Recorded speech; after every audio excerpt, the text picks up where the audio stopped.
여러분, 오늘날까지 인류가 남긴 대표적인 인류의 문화유산 중에서 거대한 건축물은, 대표적인 건축물들이 뭐가 있을까요? 저는 두 가지가 있다고 생각을 합니다. 하나는 왕궁이고 하나는 종교적 건축물로서 사원이나 성당이나, 이 두 가지가 인류가 남긴 바로 최고의 건축물이 아닐까 생각을 합니다. 지금 남겨진 인류의 최고의 왕국은 어디죠? 자금성입니다. 자금성. 자금성은 77만 평방미터예요. 그리고 약 20만 명이 동원돼 가지고 자금성을 만들기 위해서 20만 명이 동원돼서 15년 동안 공사를 했다고 합니다. 그래서 지금도 인류 역사 가운데 가장 큰 왕궁으로서 중국의 저 북경에 있는 자금성이 가장 큰 건축물이라 할 수 있는 거죠. 그 외에도 프랑스 루이 14세 때 만들어진 베르사유라든지, 그리고 우리나라의 경복궁이라든지, 일본의 오사카성이라든지, 그러니까 왕궁이 가장 거대한 건축물로서 인류 문화의 유적으로 남겨져 있습니다. 그 외에 또 종교의 그런 제사의 그런 용도로 사용되었던 신전, 또 성당, 사원, 이런 것들이 또 가장 큰 건축물로 남아있지 않겠습니까? 그러니까 캄보디아의 거대한 앙코르와트 사원이라든지, 아니면 이집트의 피라미드나 또 그런 건축물들, 그리고 유럽에서 중세에 보여주고 있는, 지금도 유럽에 엄청나게 많이 남아있는 수백 년 된, 천년 이상 된 그런 성당 건축물들, 이것이 아마 인류가 남겨진 왕궁과 함께 종교시설로서 사원과 신전, 이런 건축물이지 않을까 생각을 합니다. 그래서 남겨진 거대한 그 건축물을 통해서 후손들이 잘 먹고 살죠. 관광 자원으로서 중국은 자금성이나 만리장성이나 또 베르사유 궁전이나 우리나라 경복궁이나 이런 것들이, 후손들이 그 유적의 덕분에 관광 수입으로 잘 먹고 삽니다. 그런데 우리가 역사적인 관점을 그 건축물을 건축하는 그 시점으로 돌아가 봅시다. 그 시점에, 그 건축을 해야 될 그 시점의 인생들, 백성들에게 있어서는 그 건축물이 어떤 의미일까요? 바로 그것은 백성의 고열을 짜고 백성들의 생명을 빼앗을 수 있는 엄청난 희생과 그런 대가를 지불하지 않고는 역사 속에서 그런 유적물들이 남아있을 수가 없는 것이죠. 그래서 고대 역사 가운데에 바로 왕궁과 신전을 통하여서 바로 신들의 영광과 왕들의 영광을, 이 왕궁과 신전을 통하여서 그 영광과 권세를 남기려고 했던 것이죠. 이것이 인류 역사 가운데 대부분의 나라와 민족들에게 남겨진 유산인 것입니다. 여러분, 그런데 참 신기한 것은 언약의 백성인, 하나님의 백성인 그 팔레스타인 지방에는 이런 고대 건축물과 같은 그런 유적들이 없습니다. 그러니까 이스라엘 백성들이 살고 있는 그 문화의 조금만 외곽으로 나가더라도, 남쪽에 이집트가 있죠, 그죠? 북쪽에는 거대한 메소포타미아의 그 문명의 페르시아라든지 바벨론이 있습니다. 그러니까 그들은 거대한 스핑크스나 아니면은 피라미드를 역사 가운데 남겼고, 그리고 북쪽에 있는 메소포타미아 문명에는 거대한 그 지구라터, 그런 신전을 남겼지만은 팔레스타인은 고고학자들이 유물을 발굴하고 문명을 발굴하려고 파보더라도 톡이라든지 그릇이라든지 그런 작은 그런 유물만 겨우 남아있지, 거대한 이방 세계에서 볼 수 있는 왕궁이나 신전 같은 것을 볼 수가 없는 것이죠. 여러분, 이것이 바로 뭘까요? 이것이 바로 창조주 하나님, 영이신 하나님, 우주와 만물, 특히 인생을 지으신 하나님의 생각과 이방의 왕들과 이방의 신들의 생각이 얼마나 다른지, 그것을 보여주는 것이죠.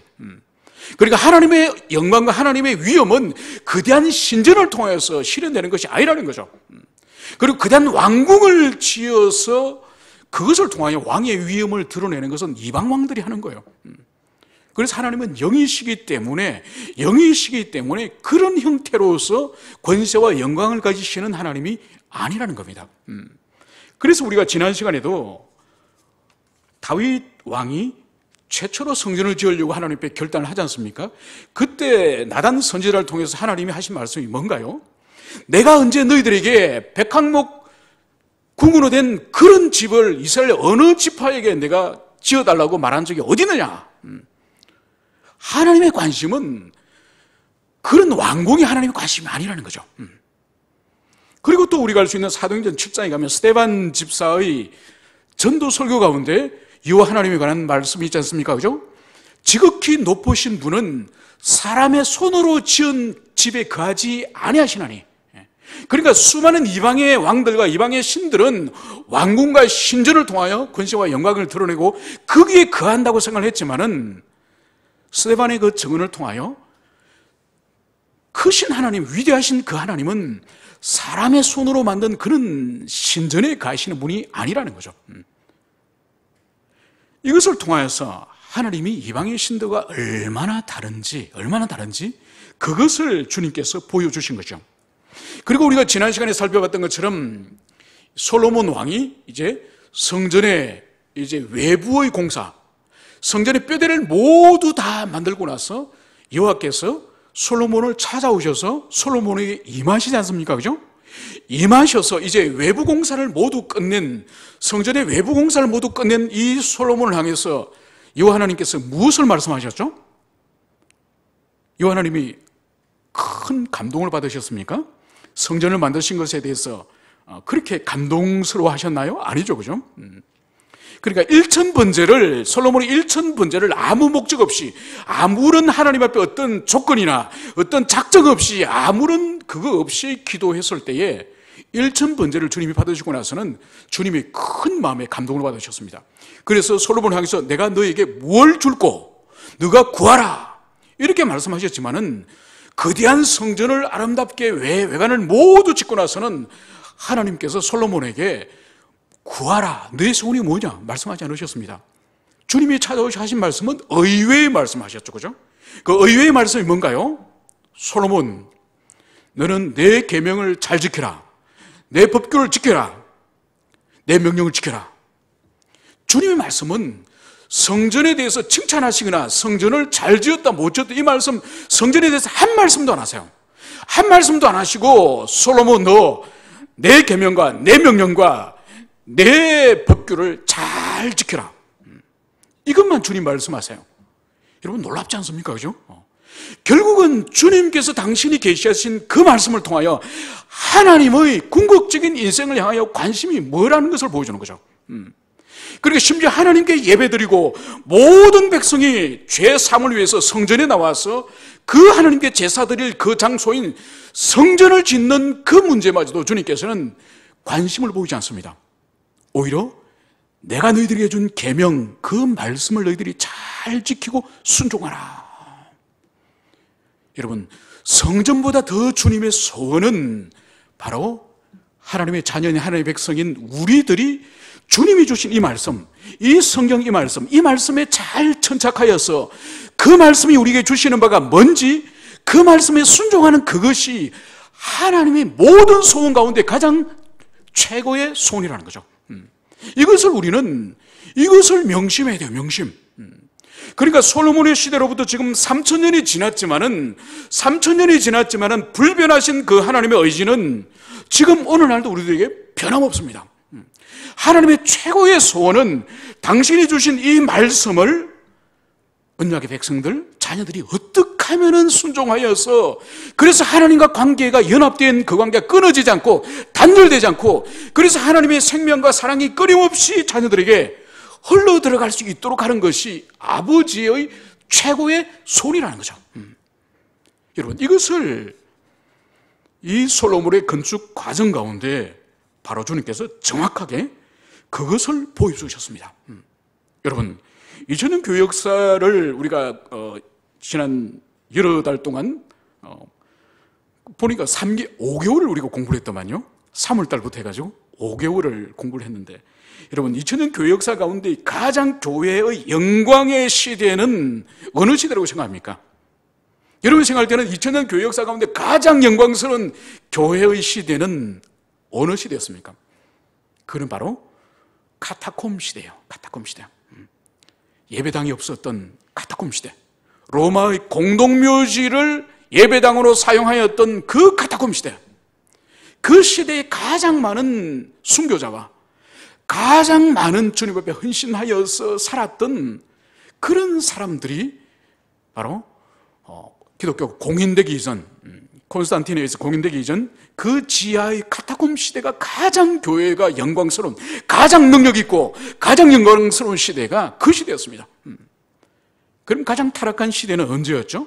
바로 카타콤 시대 이후에 교회가 공인되어지고 기독교가 드디어 국교까지 되어지면서 천년간 로마와 유럽을 지배하였던 그 시대가 가장 교회가 무능하고, 세상에서는 교회가 칼의 권세까지 장악했지만은 가장 무능하고 부패하고 타락한 그 시대였다는 것을 볼 수 있는 거죠.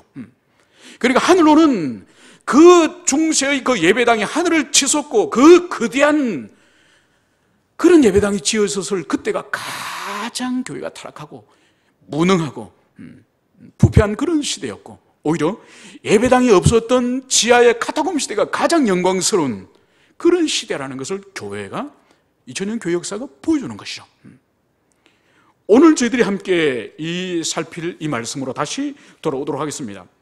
오늘 성경 저희들이 6장 마지막 37절과 38절을 읽었던 이유는 하나님의 성전을 건축한 그 건축과 왕궁을 건축한 왕궁의 건축과 비교하기 위해서 오늘 마지막 37절, 38절을 오늘 읽었습니다.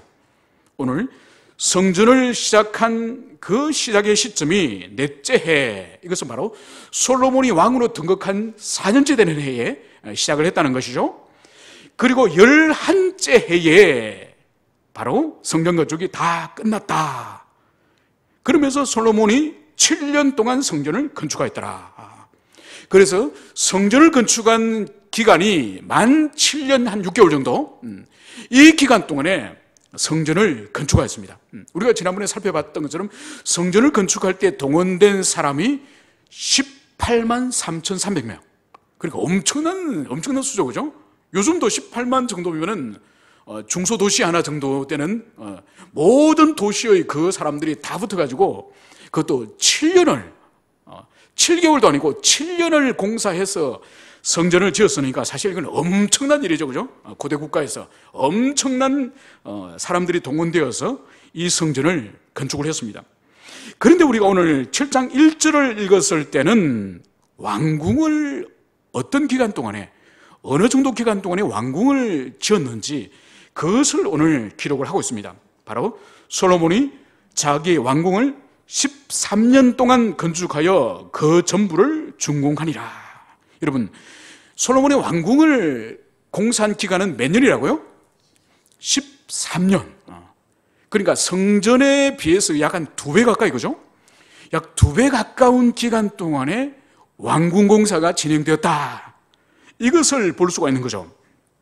여러분, 성전보다가 2배 정도의 시간이 걸렸다는 것을, 이것을 여러분들이 읽었을 때에 어떤 느낌인가요? 좀 긍정적인 느낌이 듭니까? 아니면 부정적인 느낌이 드나요?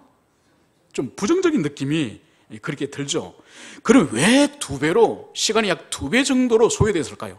그래서 백성들 입장으로는 7년, 13년, 20년. 여러분, 그래서 만약 20살 때에 이 성전 건축에 만약 동원되기 시작했다고 한다면 그 청년이 40살 돼서 그 국가의 부역을 40살 돼서 마치는 거예요. 청춘을 나라에 성전과 이 왕궁을 짓는데 청춘을 다 바치는 거예요.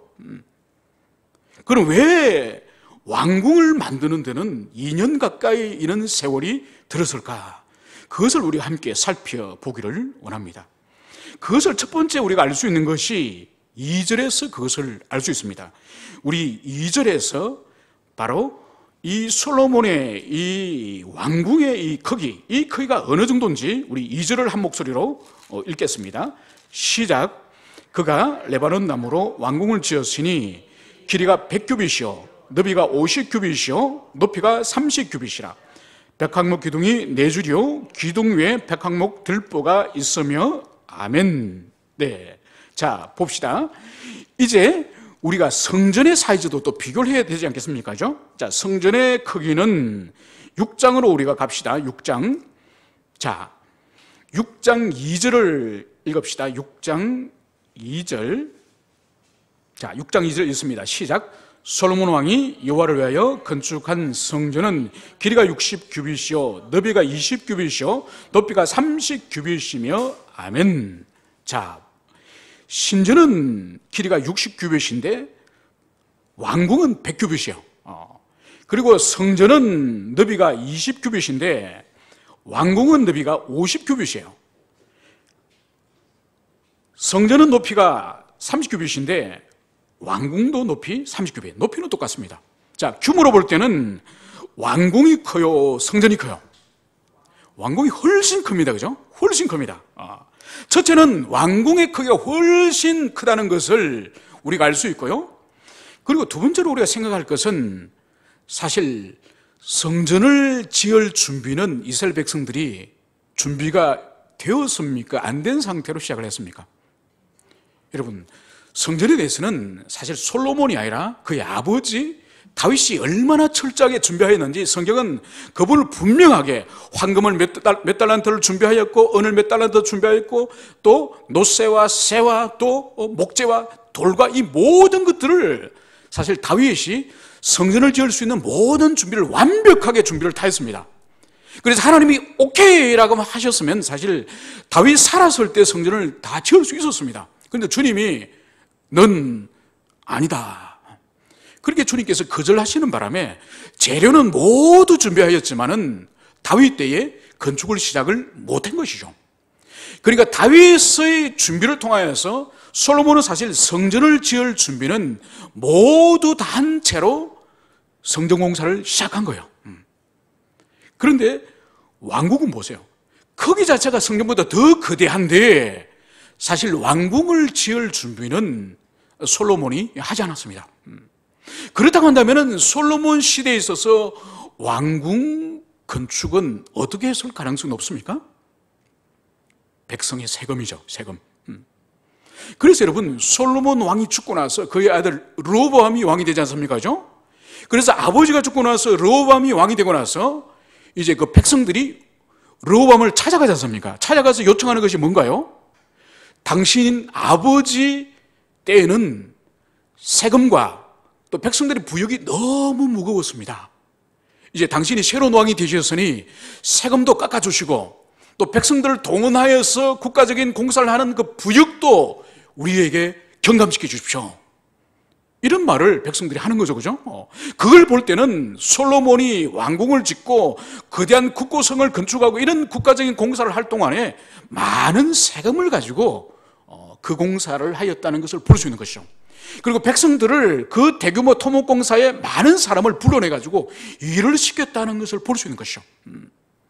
그렇기 때문에 이 성전과 달리 왕궁을 건축할 때는 재료와 준비가 제대로 되지 않은 채로 백성으로부터 그 세금을 받아서 건축하였음을 볼 수 있는 것이죠.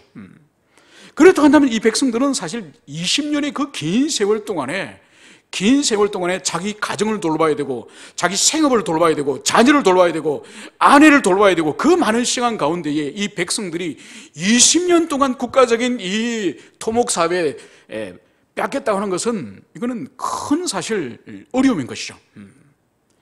우리가 또 볼 수 있는 것은 바로 뭔가 하니까 왜 이렇게 성전보다 왕궁이 크냐? 구체적인 이 구조물을 한번 우리가 살펴볼 필요가 있습니다. 오늘 7절을 보시면은 심판하기 위하여 보좌의 주랑 곧 재판하는 주랑을 짓고 온 마루를 백향목으로 덮었고, 이것이 바로 뭔가 하니까 왕궁은 단순히 왕이 먹고 사는 그런 살림집이 아니라 왕궁의 중요한 기능 중에 하나가 바로 뭔가 하니까 재판하는 기능이에요. 재판하는.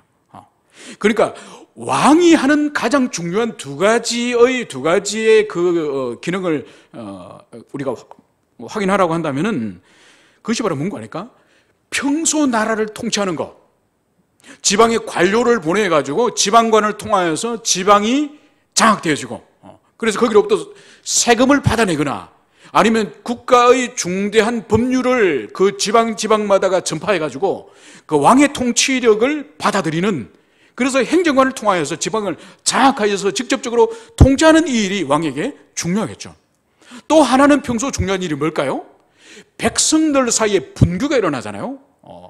이해관계의 분쟁이 스스로 해결이 안 될 때에, 그래서 지파의 재판관이 있고 지파의 장로들이 있고, 그래서 지방 재판관들이 문제를 해결하지 못할 때에 마지막 최종심으로서 왕이 재판을 해야 되는 일, 그래서 직접적인 통치의 일과 재판하는 이 일이 바로 평소 왕에게 가장 중요한 일이죠.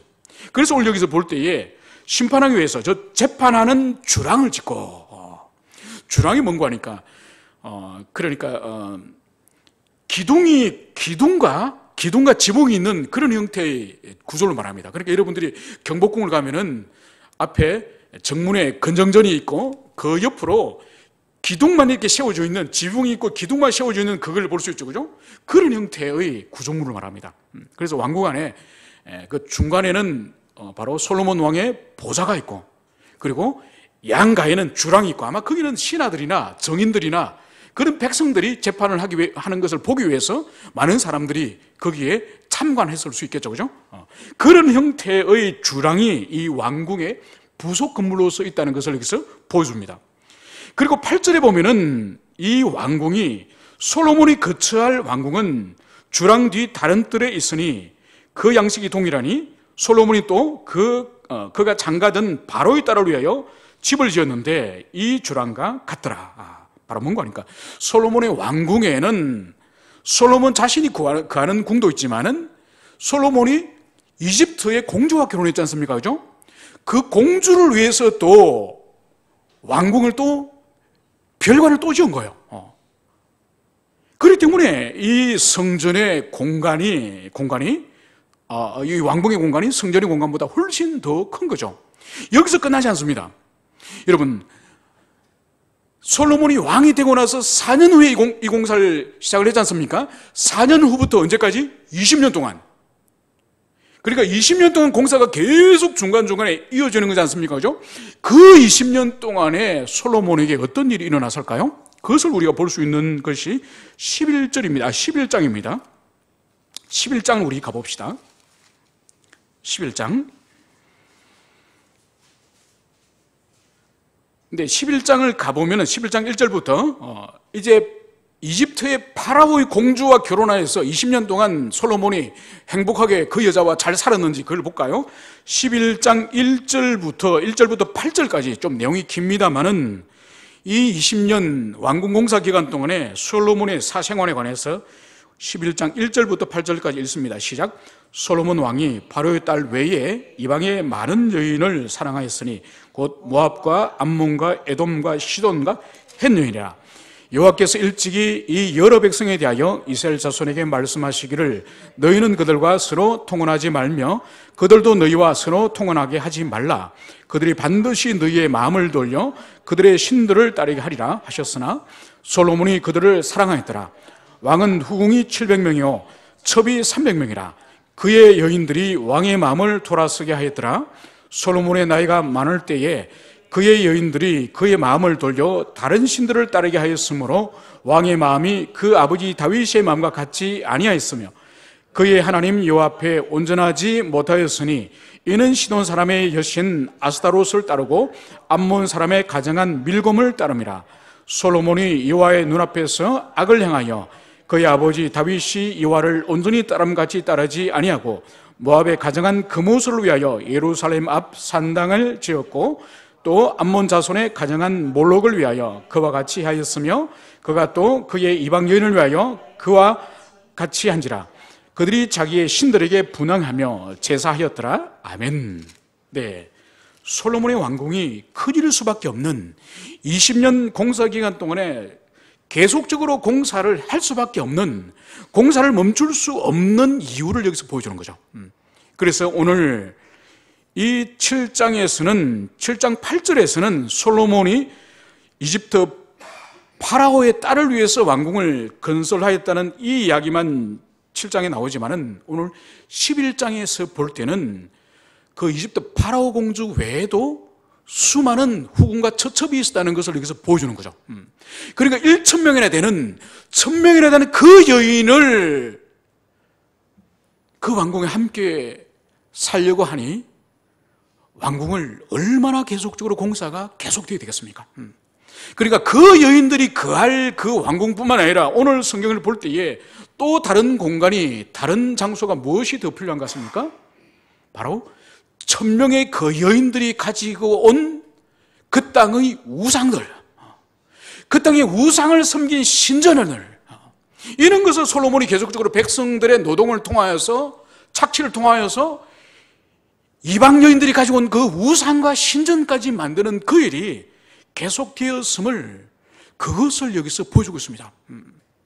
그래서 오늘 11장에서는 솔로몬이 그 20년 성전을 짓는 그 기간 동안에, 그리고 왕궁을 짓는 그 기간 동안에, 그 수많은 후궁과 처첩과 함께 있는 그 시간 동안에 그의 마음이 아버지 다윗 마음과 달리 점점점 변질되어 가고 있다. 이것을 오늘 성경은 그것을 여기서 말씀을 하고 있습니다. 여러분, 성전 외관을 주님께서 완성했을 때에 찾아오셔서 내 계명과 내 법규와 내 윤리를 지켜라, 이 말씀을 주님이 하셨죠, 그죠? 그때 주님이 염두에 두셨던 말씀은 무엇일까요? 그 말씀은 바로 신명기 17장입니다. 왕은 어떻게 하나님 앞에, 백성들 앞에 어떻게 살아야 할지를 신명기 17장을 통해서, 왕의 귀를 통해서 하나님이 말씀하신 거예요. 그것을 여호와께서 솔로몬에게 염두에 두라고, 내 윤리와 내 법규와 내 계명을 지켜라, 그 말씀을 주님이 말씀하신 거예요. 우리 찾아봅시다. 신명기 17장. 신명기 17장, 이제 모세를 통하여서 장차 이스라엘 가운데 왕이 세워질 때에 왕은 이 말씀을 명심하여서 이 말씀을 끊임없이 배우고 이 말씀을 따라서 통치를 하라고 주신 말씀이 바로 신명기 17장 14절부터 20절까지입니다. 우리 14절부터 20절까지 한 목소리로 읽도록 하겠습니다. 시작. 내가 내 하나님 여호와께서 내게 주시는 땅에 이르러 그 땅을 차지하고 거주할 때에 만일 우리도 우리 주위의 모든 민족들 같이 우리 위에 왕을 세우겠다는 생각이 나거든 반드시 내 하나님 여호와께서 택하신 자를 내 위에 세울 것이며 내 위에 왕을 세우려면 내 형제 중에서 한 사람을 할 것이요 내 형제 아닌 타국인을 내 위에 세우지 말 것이며 그는 병마를 많이 두지 말 것이요 병마를 많이 얻으려고 그 백성을 애굽으로 돌아가게 하지 말 것이니 이는 여호와께서 너희에게 이르시기를 너희가 이후에는 그 길로 다시 돌아가지 말 것이라 하셨으며 그에게 아내를 많이 두어 그의 마음이 미혹되게 하지 말 것이며 자기를 위하여 은금을 많이 샀지 말 것이니라. 그가 왕위에 오르거든 이 율법서의 등사본을 레위 사람 제사장 앞에서 책에 기록하여 평생에 자기 옆에 두고 읽어 그의 하나님 여호와 경외하기를 배우며 이 율법의 모든 말과 이 규례를 지켜 행할 것이라. 그리하면 그의 마음이 그의 형제 위에 교만하지 아니하고 그 명령에서 떠나 좌로나 우로나 치우치지 아니하리니 이스라엘 중에서 그와 그의 자손이 왕위에 있는 날이 장구하리라. 아멘. 네, 이 말씀은 모세를 통하여 하나님께서 이제 너희들이 장차 가나안 땅에 들어가면은 또 시간이 지나고 역사가 지나면은 너희들도 이방 나라를 보고 이방인들과 비교하면서 이방인들이 있는 왕을 우리도 주십시오. 우리도 왜 왕을 세워주기를 원합니다. 이 간청을 하나님께 반드시 할 때가 온다는 거죠. 그때는 내가 왕을 세우기를 허락할 터인데 그런데 이방인들이 왕을 세우는 것처럼 이방인들이 백성을 다스리는 방식으로 왕이 통치하지 말고 이렇게 왕을 세우고 이렇게 통치하라. 이 말씀이 바로 이 신명기 17장의 왕제인 것이죠. 그래서 오늘 여기서 하나님께서는 바로 다른 이방인 중에서 왕을 세우지 말고 내 형제 언약의 백성 중에서 왕을 세우라. 이 말씀을 하는 거죠. 여러분, 이스라엘 역사 가운데 언약의 백성이 아닌 사람이 왕으로 세워진 적이 있을까요? 있습니다. 언제 있죠? 언제 있었죠? 이스라엘 역사 가운데 하나님의 언약 백성이 아닌 사람이 왕이 된 적이 있죠. 언제죠? 예수님 시대죠. 헤롯은 에돔 족속이에요. 에서의 후손이에요. 그러니까 그렇게 하면 안 된다 이거죠. 아브라함과 이삭과 야곱의 전통을 가지고 언약의 백성 12지파에 있는 그 백성이 이스라엘 백성이 왕이 될 것을 주님이 말씀하시는 거예요. 그리고 왕으로 세워주면은 그 사람은 이제 어떻게 통치해야 되는가? 그것이 바로 16절에 병마를 많이 두지 말 것이요. 병마가 뭔가요? 전쟁용 말을 말하는 거죠. 그러니까 고대시대 때는 이 병마는 이 말이 전차를 끌거나, 그죠? 전차를 끌고 전쟁의 무기로 사용되는 말 자체를 타고 다니거나, 그러니까 뛰어다니는 보병과는 비교할 수 없는 전투력을 가진 것이 바로 전차거나 이 병마거든요. 그러니까 오늘날 치면은 뭐 가장 최신의 무기라 할 수 있는 거죠, 그죠? 그런 무기를 왕은 가지지 말라는 거예요. 참 신기하죠, 그죠? 이방인들은 어떻게 하면은 뛰어난 그런 무기와 많은 군사를 가질까 그것을 고민하는데, 그죠? 그래서 강성대국을 세우는 그것이 왕의 최고의 영광이지 않습니까? 그죠? 그런데 하나님께서는 이스라엘 백성의 왕들에게는 병마 많이 돌리고 생각도 하지 마라. 그래서 그 병마를 구하려고 백성을 애굽으로 내려가게 하지 마라. 여러분, 왜 왕들에게 나라를 지키려면 강한 군대가 필수인데 왜 병마를 많이 두지 말라 그럴까요? 언약 백성들에게? 그거 의지하니까.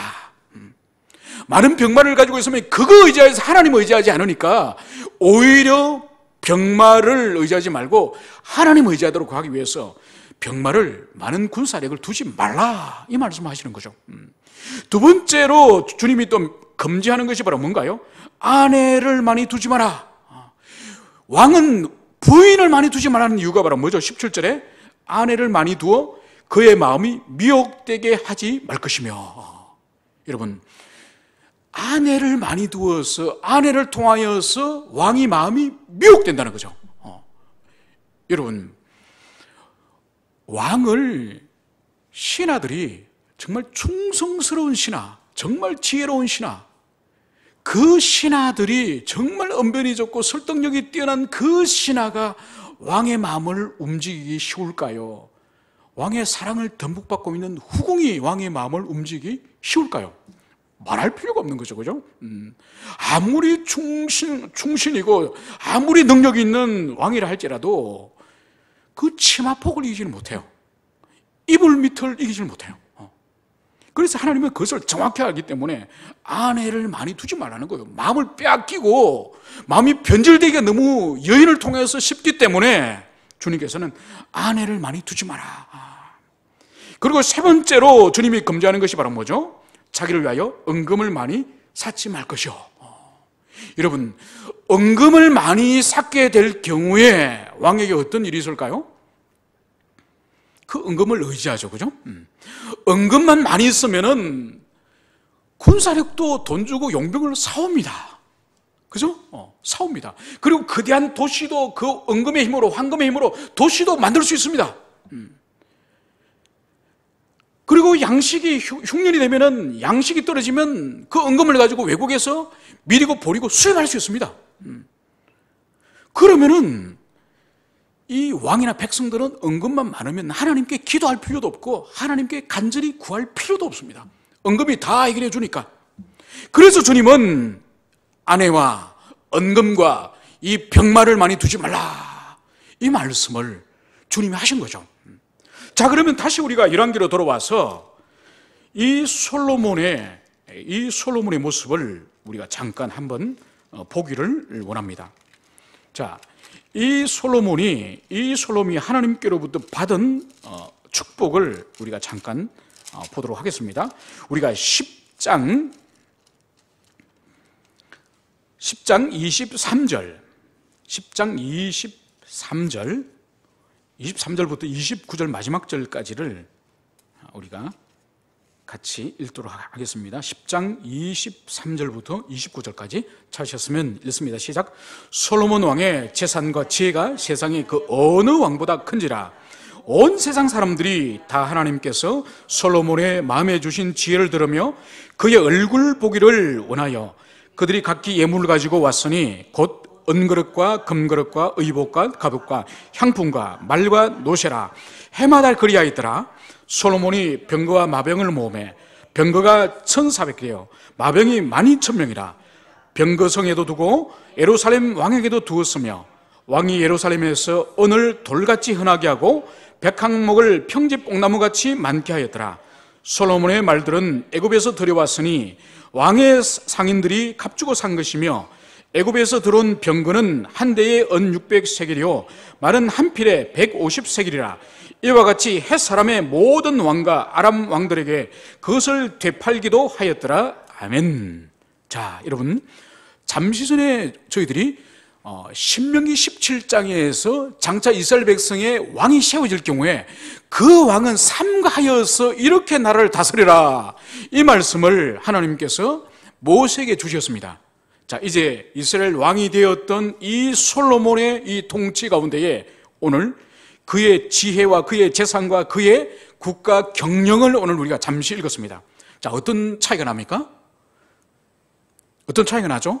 하나님께서 신명기를 통하여 금지하신 그 말씀을 솔로몬이 어떻게 잘 순종하였습니까? 잘 순종하였습니까? 세 가지 금지한 것을 오늘 솔로몬은 여기서 그 세 가지 가운데 몇 가지를 지켰습니까? 아니면 몇 가지를 깨뜨렸습니까? 세 가지 모두를 지키지 않았습니다. 세 가지 모두를. 주님께서는 병마를 많이 두지 말라 그러셨죠, 그죠? 그래서 그 병마를 구입하려고 백성들을 이집트로 보내지 마라 그랬는데 오늘 여기서 보십시오. 이 병마를 이 솔로몬이 얼마나 많이 소유하고 있는지 모릅니다. 그리고 더 나아가서 이 병마를 오늘 29절에 보면은 이 병마를 이집트에서 수입할 뿐만 아니라 이것을 헷 사람이나 아람 사람과 사이에 이집트에서 구입한 이 병마를 무역을 하는 거예요. 중개 무역을 하는 거예요. 이집트에서 구입을 해가지고 헷 사람이나 아람 사람들에게 오히려 수수료를 남기고 이윤을 남기고 파는 그 일까지 오늘 솔로몬이 합니다. 그리고 오늘 솔로몬이 이 부유함이, 이 물질이 얼마나 많은지, 그래서 오늘 우리 읽지는 않았습니다만 14절을 보면은 솔로몬의 세입금의 무게가 금 666달란트예요. 바로 뭔가니까 이 솔로몬이 1년에 걷어들이는 세금, 주변 나라로부터 세금을 받아들이는 것이 황금 666달란트라는 거예요. 여러분, 한 달란트 무게가 어느 정도 나는지 여러분 아시죠? 그죠? 약 34kg이요. 그러니까 34kg 금덩어리 하나가 1달란트거든요. 그것이 666달란트라는 거예요. 한 해 걷어들인 세금이. 그러니까 얼마나 부유한지 몰라요. 얼마나 부유한지. 그래서 은금을 많이 두지 말라고 하는 그 계명을 깨뜨렸죠. 그리고 마지막, 여인을 많이 두지 말라. 1,000명의 여인을 두었습니다. 그리고 1,000명의 여인의 그 우상과 그 신전을 만들었고 그들이 거할 수 있는 거대한 왕궁을 솔로몬이 만드는 거죠. 여러분, 이 솔로몬이 가지고 있는 지금 소유하고 누리고 있는 이 세 가지는 사실 누가 준 겁니까? 누가 준 거예요? 하나님이 주신 거죠. 하나님. 여러분, 솔로몬이 하나님께 간구할 때 하나님이 너가 뭘 원하느냐, 너가 무엇을 원하는지 구하라, 그렇게 말씀 주님이 하셨을 때 솔로몬이 무엇을 구했습니까? 여자도 주세요, 은금도 주세요, 병마도 주세요 했습니까? 아니요. 바로 이 수많은 백성들을 제가 어떻게 재판이 될지 선과 악을 분별하고 또 하나님의 그 말씀 계명을 들을 수 있는 마음을 주셔서 그래서 백성들을 지혜롭게 재판할 수 있도록 주님 그것을 주십시오. 이렇게 주님께 말씀드렸을 때에 바로 주님의 마음에 감동이 되어서 내가 그것을 주리라. 그리고 네가 구하지 않은 부귀와 장수와 영광까지 주리라. 그러면서 그 나머지도 주님이 주시겠다 하신 거예요. 그래서 이 솔로몬의 이 영광은 하나님이 주신 거예요. 하나님 주신 거예요. 그런데 하나님이 주셨지만은 하나님이 주신 이 영광과 이 복락이 이제 솔로몬을 어떻게 했죠? 변절되게 하는 거죠. 타락하게 한 거죠. 부패하게 한 거죠. 그러면 주신 하나님이 잘못하신 겁니까? 아니죠. 하나님이 잘못하신 것이 아니죠. 그래서 주님께서 솔로몬에게 그 성전을 외장을 모두 공사해서 바쳤을 때에 주님이 다른 말씀하지 않으시고 내 명령과 내 계명과 내 법규를 지켜라, 이 말씀하신 이유가 바로 이거예요. 이거 지혜 외에 부귀와 영광과 모든 것을 주었을 때 너가 변질될 수 있기 때문에 이 성전이 네가 목숨걸이 될 것이 아니야. 네가 목숨걸이 될 것은 내 법규와 말씀과 계명에 네가 목숨을 걸어야 돼. 주님이 그것을 말씀하신 거예요. 여러분, 그래서 이 솔로몬의 영광을 우리 예수님께서 뭐라 그러셨습니까? 이 백합화보다, 그 솔로몬의 그 영광, 이 백합화보다 못하다. 그 우리 주님 말씀하셨습니다. 여러분, 그러므로 솔로몬의 영광은 현세적이고 가시적이고 이 땅에서 지나가는 그것이 솔로몬의 영광, 솔로몬의 영광. 오늘날도 많은 사람이 이 구약의 솔로몬의 영광을 구하는 사람이 있습니다. 여러분, 솔로몬의 영광은 현세적이고 가시적이고 지나가는 것이고 위험한 것이에요.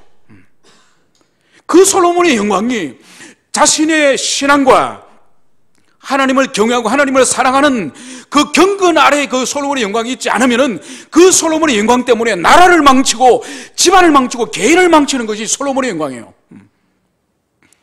그런데 아직도 많은 사람이 이 신약 시대 때, 교회 시대 때 솔로몬의 영광을 기도하고 솔로몬의 영광을 구하는 그런 어리석은 사람이 있는 거예요. 여러분, 오늘날 이 시대의 참된 영광은 뭘까요? 그건 십자가를 통하여 주시는 영광이요, 영적인 영광이요, 그건 변할 수 없는 영광이요, 그건 뺏어갈 수 없는 영광이요. 그것이 바로 뭐죠? 우리 영혼과 우리 인격과 내면에서 일어나는 영광이요.